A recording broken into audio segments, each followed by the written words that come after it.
Morning, everybody.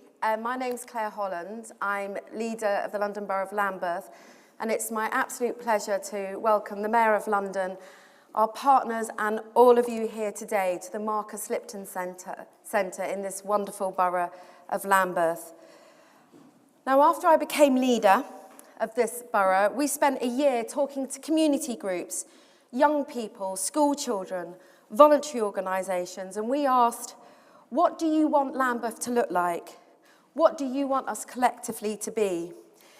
And after many conversations, many workshops, some of them difficult, some of them challenging, and some of them joyous, we all agreed and wrote up the following plan together. So I just want to tell you what is at the head of our plan that's been written with young people in our borough.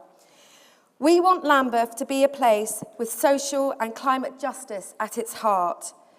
By harnessing the power and pride of our people and partnerships, we will proactively tackle inequalities so that children and young people can have the best start in life, and so everyone can feel safe and thrive in a place of opportunity.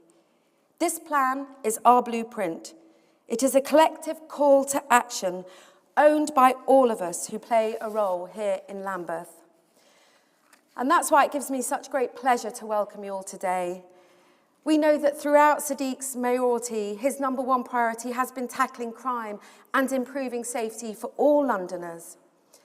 That's why he's invested record amounts from City Hall, not only to put more police on the streets in Lambeth, and we're very lucky in Lambeth to have such fantastic police officers working with the community, but across the city, and to tackle the causes of crime.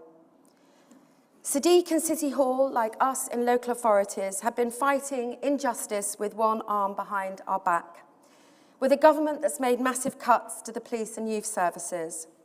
As a council leader, I know and see the impact of 14 years of austerity that this has had on local authorities, our local youth clubs, our families, our services, and the long-term knock-on effect that this has on our communities, taking away positive opportunities for young Londoners that help keep them from taking the wrong path. And I know that too as a mum.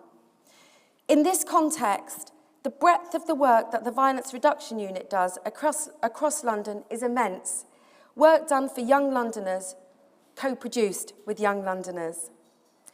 Here in Lambeth, we are fortunate enough to benefit from youth justice outreach workers, programmes in our schools to engage with young people, to help them understand the risks, as well as the support for the council's criminal exploitation disruption team, which helps to coordinate work with the police and contextual safeguarding advice.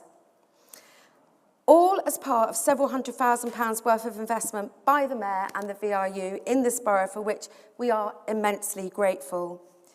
And that doesn't even include the brilliant My Ends programme underway here in Lambeth that our hosts here at Marcus Lipton are central to, putting local communities at the heart of crime prevention and at the heart of our young people's lives. These are exactly the initiatives that we need in our borough and boroughs across London.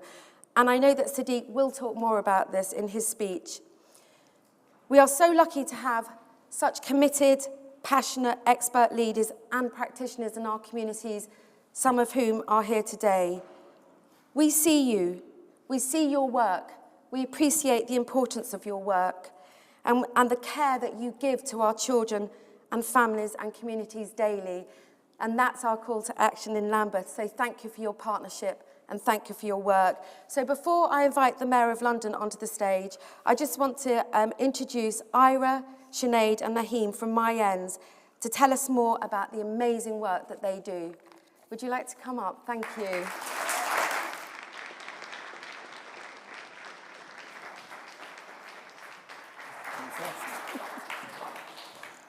Good morning and thank you everybody. As we said already, my name is Ira Campbell and I am the founder and co-CEO of ML Community Enterprise, which is the host for this today and the lead organisation for the My Ends project in Lambeth. There is 8 other My Ends across the whole of London, and we're privileged to hear from 3 of us today. Yeah, and one of the things that we want you to talk about or spend a little bit of time on is actually the great work that it has done, considering all of the cost of living crisis that we have and the work that we have done since the cost of living crisis. And actually, the work that we do as the My Ends, where it's a community-led approach to tackling some of the stuff around violence. So, for instance, in our borough, we have what we call the YPM, which is Young People's Matter Movement, and it's from our leadership team that we've had over the last 2 years of 20 young people, and one of the young people we'll be talking today, and we've helped develop them into great leaders of tomorrow who would take over in terms of tackling and talking to other young people around violence and finding solutions and ways out of violence and out of poverty as well, because the correlation is quite the same. And then we have what we call our grantees movement. Our grantees are made up of hyper-local young people and families and grantees, organizations who actually end up, what's the word I'm looking for? End up working with the community and helping us to tackle the violence that we have in our borough. So on that note, I'm going to pass it over to Sinead.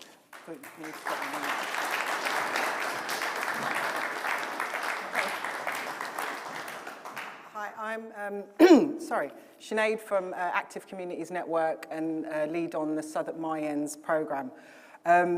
I think, you know, as a person that is also born and resident in Sadiq, really early on in the My Ends programme, we recognised quite early that in order to, I suppose, have an impact on tackling youth violence, it was really important that we also engage with parents. Coming out of the pandemic, it was really evident that parents, there was a lot of mistrust, a real sense of isolation, and actually as much as young people needed support, parents needed support. So I think because of the way in which My Ends and the VRU gave that autonomy to having a real community-led focus and community, I suppose, power, that we were able to really mobilise and direct how our provisions were being developed. So we were quite quickly able to provide platforms for parents to engage and not just have that mechanism of support for them, but for parents and stakeholders to be involved in actually what solutions are in tackling youth violence, because we can't tackle youth violence if we're not talking to the people who are most impacted by that. So parents became a real key driver in that. So having things like coffee mornings, forums that parents could get involved in, get support, but they were involved in that conversation and looking at what the solutions were. The cost of living crisis is not just now. We've had massive cuts to youth services, many different departments, deprived areas. So it's a really holistic approach, I think, that we've had to take and been able to do with My Ends. It's, I think, testament as well to Lib Arnold, the team, that I believe, and I think you would agree, also truly believe in impacting communities and believe in that community-led drive. And that has enabled us as practitioners to be able to really move forward with that. Just also to say, aside from parents being engaged, it was really important that we recognise the number of grassroots groups and individuals that were in the community that were previous unheard. My Ends gave us a platform, mechanism, investment to bring those people in who were closest to the communities and actually have a lot of the solutions and are working with the most vulnerable young people, not just organisations being fund-term solutions to parachute into an area, but entrusting groups that have got long-standing relationships within their boroughs. And this was across all My Ends, the 8 My Ends, not just exclusive to Sadiq. So in that respect, I think that we have genuinely seen firsthand the positive impact that this kind of initiative can have when you give power and control to communities. And on that, I'll just leave it to you.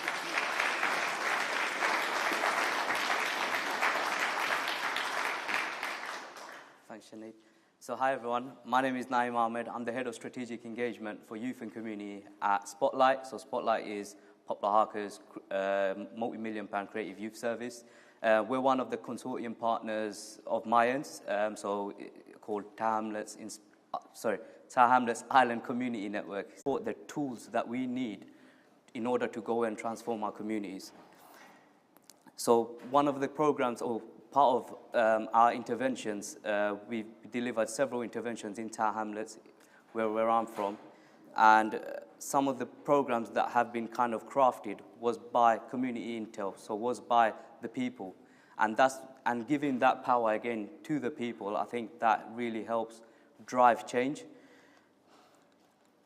And why it's so important is, look, I don't have to tell you guys why it's important. We've seen so important is, look, I don't have to tell you guys why it's important. We've seen it, we feel it in our communities. Some of the stories we hear, I mean, you know, one just very quickly, one story I'll share with you.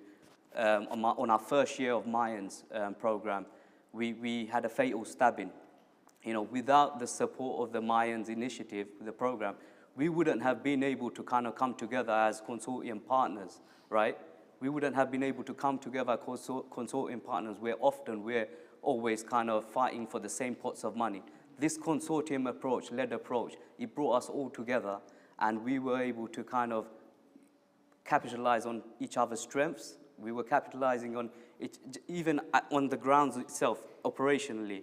I think the magic we saw in our communities, I think it will stay with me as a professional for a long time, because I'm a frontline youth and community worker.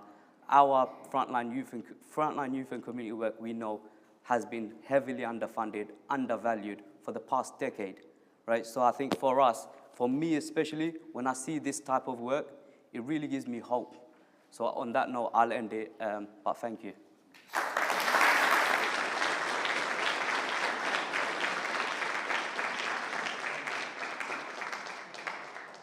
Sorry, I just wanted to add to what Naeem and both Janae said. This work has led for communities to feel hope and belief that things can change, and that actually allowing them to have the space and the time and be part of the conversation is really, really important. And through this initiative, we're able to do that. We've been able to galvanize voices that weren't heard before. We've been able to use this platform to help those people and those communities in order to galvanize them and let them have a say in how they want their communities to be worked and how they want to tackle violence, which is really, really important. To take away from today is that the success, we have a whole generation that we need to impact on, and that is not short-term, that is long-term. So thank you very much.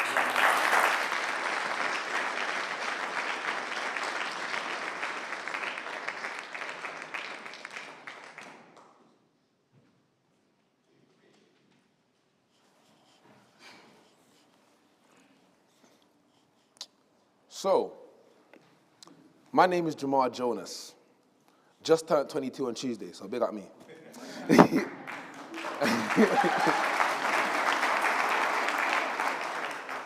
So, some may know me for my mistakes I've made previously in life. Some may know me for the vast amounts of lives I've changed, or some of the very deep conversations and connections made along the way. But this is me. A young man that loves being creative and loves my community, even though the place I call home is bittersweet. I grew up in a place on the south side of the river, the Thames, Brixton. I know, right? Brixton. I got memories here, both good and bad. Sometimes where I nearly lost my life, and others where I got the chance to celebrate with loved ones that I never thought I'd be able to see. Currently, I'm a youth worker, youth consultant, musician, amateur polo player, and co-author. But that wasn't always my trajectory. Along the 22 years has come a lot of difficulty that you'd only understand if you were there to see yourself. At 15, I lost my oldest brother to knife crime in what happened to be a pointless situation between old friends. I had friends go both the right way and the wrong way, with some journeys ending more tragically than others. I could have got sucked in and gone either way, sucked into the idea of retribution from my family. That could have been common criminality because of other influences outside of the home, or simply just not having a sense of purpose. But with the continuous guidance from the positive role models I met along the way, with one of the pillars being my brother from a different walk in life, Kieran Fappa, I found it in me to transmute all my hardship, as well as my achievements, into knowledge and a testimony for those to see what can happen when you invest in one young person holistically. What does that mean? For me, that came in the form of those that saw my potential for much more than I understood it. And it meant not giving up on me, despite me being a pain to deal with sometimes. I chat a lot. They always tried to teach me something new that would develop my skill set, and try to always use something that interests me as a muse.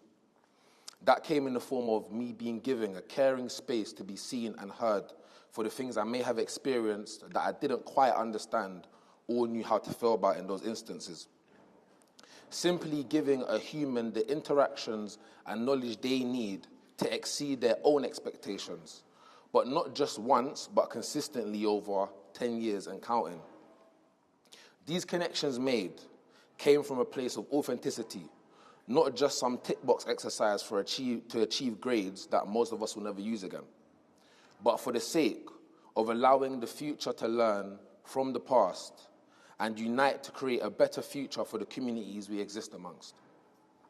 So let's consider the slightest possibility of a world where young people don't feel inclined to run around shooting and stabbing up their peers, ruining lives and putting themselves and others in grave danger or prison. Instead, they've got bigger and better tasting fish to fry, where people believe in them, they're listened to, and in charge of their own destinies where they can flourish.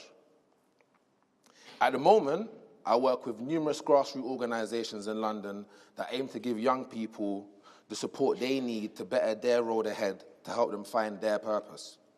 I'm now a lead facilitator, mentor, and board member for an organisation called Spiral, in which I was once a service user of. They aim to take young people on a journey through a program that helps them learn a range of transferable skills in the world of work. I'm also a peer researcher with Brixton-based High Trees, who deliver mentoring support for young people. I'm also a youth ambassador, activist, and consultant with the Mayans Project, right here in Cold Harbour, working with other grassroots organisations that are supporting young people and families. I'm also a member of the VRU's Young People's Action Group, ensuring that the voice of young people is at the heart of the solutions to tackling violence. And I do everything I do for the love of ensuring that young people truly understand that the world is their oyster and that little helping or guiding hand, young people can live to their fullest potential. It's an important message, and it's one I share every day with my young people in the communities. This is me, and this is what I had to say. Thank you for listening.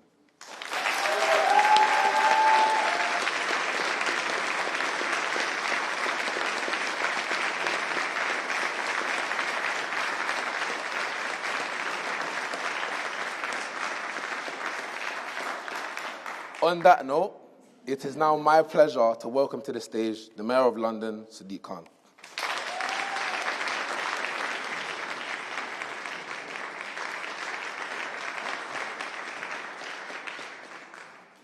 Well, good morning, everyone. I challenge you not to be inspired by that fantastic contribution from Jamal. Let's please raise the roofs for Jamal Jonas.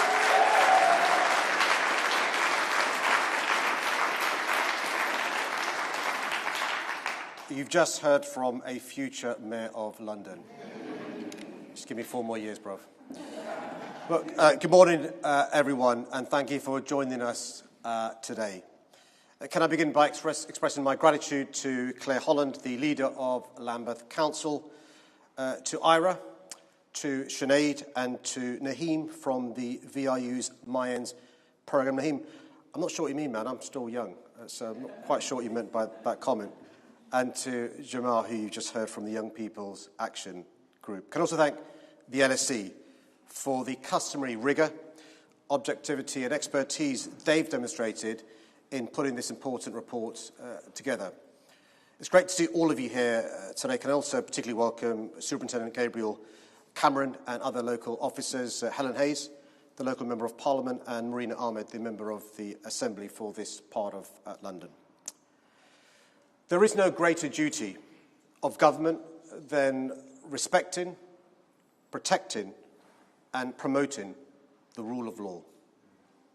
Economic prosperity, social justice, racial equality are goals which cannot be achieved without it.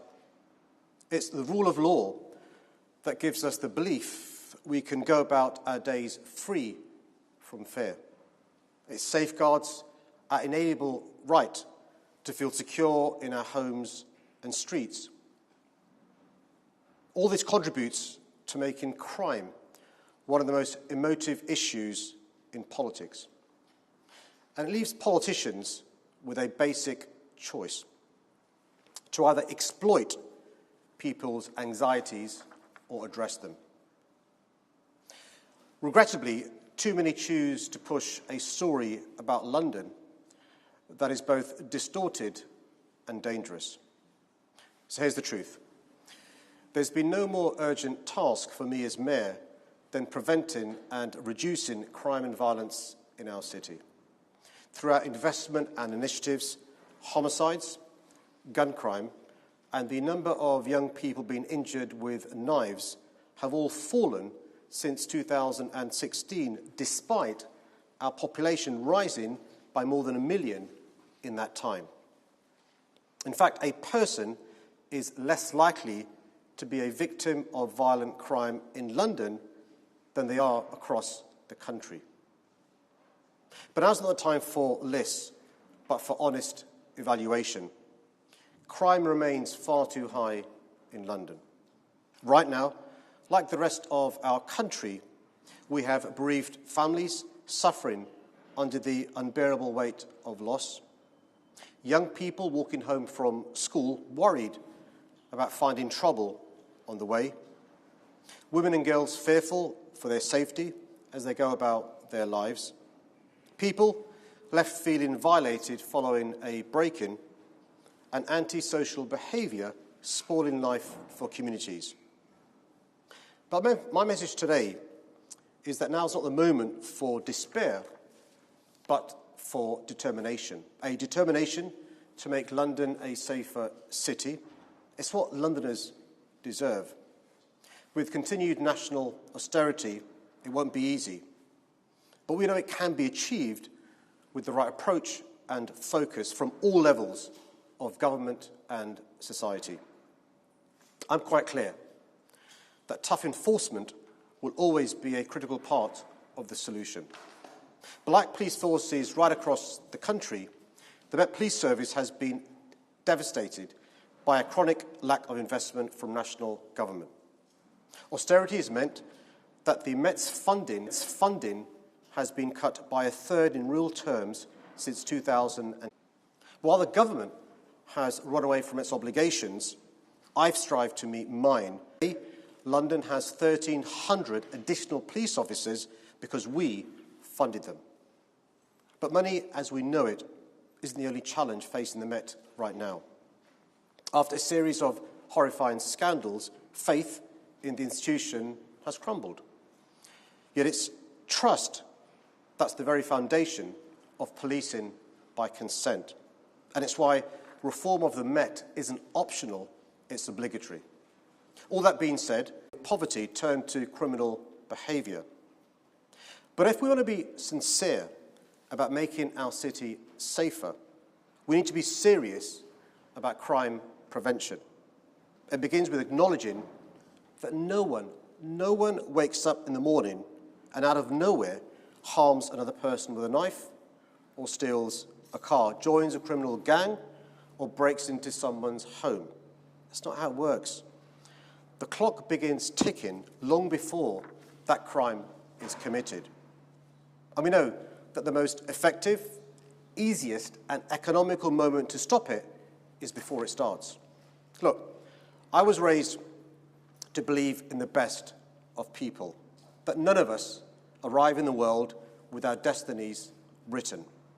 One of the best parts of being mayor is meeting with people who share that view and spend their days helping others fulfill their promise. Our youth workers, community activists, teachers, police officers, community support officers. Speak with them and they'll all tell you the same thing. If you offer people a good education, a stable home, and the possibility of a better future, almost all will reach out and seize it with both hands. What they'll also say is if people can't afford to feed themselves, if work doesn't pay, and the window of opportunity is slammed shut, then some will inevitably and unfortunately take the wrong path. At City Hall, we found strong links between levels of violence and food insecurity, school exclusions, youth unemployment and deprivation. And recent years have brought extreme hardship. Many are struggling through the worst times they've ever known. It won't come as a surprise to many that in this new report, the LSE reveal an association between the cost of living crisis and an increase in violence and acquisitive crimes such as robberies, shoplifting, burglary and theft over the past year. When the cost of living went up by 10%, crime went up by 8%. And we know too that neither burden is shared equally. It's poorer communities that are more likely to deal with the consequences of crime, whether on the street, at work, or at home. Part of our response to this ingrained injustice was establishing England's first violence reduction unit, which is now funded around 350,000 positive opportunities for young people. We've invested in youth workers and mentors, provided more support for families and local communities, used the power of sport and culture to transform lives, and worked to keep children in school where they're safe and can thrive. The principle underpinning all this work is that crime is preventable, not inevitable. Where we are now, as you've heard, is home to one of the VRU's 8 My Ends community programs. It's a locally driven initiative to reduce and prevent violence, where we give communities the tools they need to help their neighbourhoods. One of the many making a huge difference in theirs is Jamar Jones, and you heard from him earlier this morning. It's worth reminding ourselves of what he said. In 2017, Jamar's older brother Michael was murdered at just 17. The experience of losing someone Jamar loved and looked up to could have set him on a dangerous path. Instead, he was guided by mentors in this community here at the Marcus Lipton Youth Club. It gave him the platform to go on and become a youth leader in the My Ends network, supporting young people away from violence. He's now a mentor, and last year, as you heard, joined the VRU's Young People's Action Group, where he's used his experience to shape the future of the programme. Jamal's an example of what happens when you give people a chance. I want to see more stories like his. It's good for the individual, good for their family, good for everybody. Let's please give Jamal and all the young people here a huge round of applause.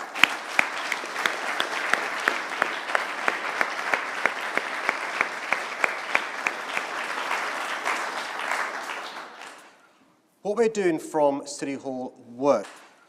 What we're doing from City Hall works, and we'll keep at it. Only this morning, we announced a new £15 million violence and exploitation support service to protect children and young people caught up in violent crime. But I'll be the first to admit, we have more to do in every direction, especially when it comes to violence against women and girls. Our city, like our country, has endured too. It's why we're running campaigns. It's why we're educating in schools. And it's why we're asking men and boys to meet their obligations, workplace or online. But I have to be honest. The task of tackling crime and its causes is too big to undertake alone. We need a national government that shares our determination to solve the problem, not exacerbate it. Despite all the evidence showing that the earlier we intervene, the more effective we can be. And despite knowing that for many children, disadvantage follows them through life, what have we seen? Sure Start centres closed. Education maintenance allowance abolished. Child tax credits, child benefit and housing benefit cut. Youth clubs, more than 130 in our city alone, shuttered, and rising poverty ignored. We've seen this government commit persistent and profound damage to the public services and agencies which sustain justice. The backlog of cases at the Crown Court now stands at a record high, including nearly 10,000 rape or serious sexual offence cases waiting to be heard, compounding the already immeasurable trauma of victims. Our prisons have been allowed to decay in the worst condition ever known. One facility in our city was labelled inhumane. Many others struggle to keep prisoners safe, let alone rehabilitate them.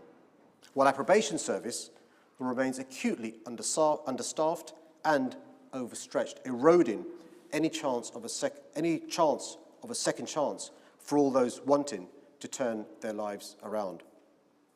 Look, as a young man, I was compelled to study the law because I wanted to ensure everyone was treated fairly, equally, and without prejudice. It pains me to witness, hopeful that we'll soon see a change in Westminster, with the prospect of a mayor, a Home Secretary, and a Prime Minister working in unison. And the difference would be dramatic, not only when it comes to more investment in and reform of our police and criminal justice system, but in ensuring that we look after and care for young people, families, and communities. Let me just end by saying this. True justice, in my view, is about preventing misery rather than just seeking retribution for it. Ultimately, the best possible defence against crime will always be outstanding schools, affordable, quality and secure housing, full and fair employment, policing by consent, and access to mental health care. I know the public have had enough of politicians demanding that people meet their responsibilities only to find that they're unwilling or unable to apply that same standard to themselves. So I'm not asking you to judge me by the words I say in this room, but by the changes you feel out there in your community. With a big thank you to the Mayor of London, because I might be a little bit biased, but I think that was an incredibly powerful speech talking about what the causes and the consequences of violence really mean in communities and what we need to do to improve that. Sadiq mentioned that he was a champion of prevention, setting up the first violence reduction unit across England and Wales nearly 5 years ago now. That inspired the Home Office to set up 19 others. What he didn't mention, and perhaps is less well known, is that now, because of that investment, our other VRU colleagues eye us very jealously, because our funding has been consistent, our funding has increased year on year, and it means that what we are able to do is address one of Sinead's challenges, which is to provide that longer-term, sustainable approach to prevention that is so vital. It means that we're also able to do some innovative work, and it means our reach has grown to the point that 350,000 young people have benefited. I'm not going to turn down any more money from the Home Office, and so there is a plea there. But I think what we've heard is the huge challenge that needs to be addressed by an incoming government, that needs to put prevention and an overall cross-working strategy in place that addresses some of the hardships that have resulted from austerity and really addresses some of the structures that seem to bake in inequality and discrimination and disadvantage for people. But if that's the big picture, I really want to thank the three of you for telling us why local matters. We know that, but you said it so compellingly and impactfully about what you go about doing every single day. And it makes a difference, and we've heard how it makes a difference. When we set up the Mayans programme, it was very much about really putting into place something that seems so simple but is so often overlooked, that people who live and work in a community are probably the best placed to actually work out what a community needs and what support that they need from other organisations.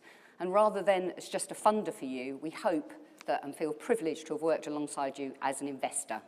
Really, an investor in your resource, an investor that we can bring research, that we can bring time, and we can hopefully bring those connections. Because as we've heard, the connections within communities, the connections across communities are the thing that makes Mayans powerful and is the way that we really will, in the end, I think, manage to tackle violence. My final thank you, of course, is to you, Jamal. You told us you were going to tell us about yourself, and in doing so, you provided a huge inspiration to every single individual sitting here. I'm absolutely sure of that. And I know that when you go out and you meet other people, you're providing that same inspiration. We are absolutely delighted that you are part of the Young People's Action Group. I had the pleasure of doing some interviewing about 3 weeks ago for the new cohort of My Ends, and Jamal was there asking the questions. We're not allowed to say who got that, by the way. But it was a really, really good anchor in a local community. And that's what we need, is anchors in local communities. And this has absolutely played its part. I know Ira won't mind me mentioning, but one of the people who's been here for 6 years, and previously was only up the road in High Trees and Tulse Hill for even longer. Margaret is leaving in a couple of months, but she has provided that real support. Margaret is there, and I am going to ask people to give a round of applause. So thank you, Margaret.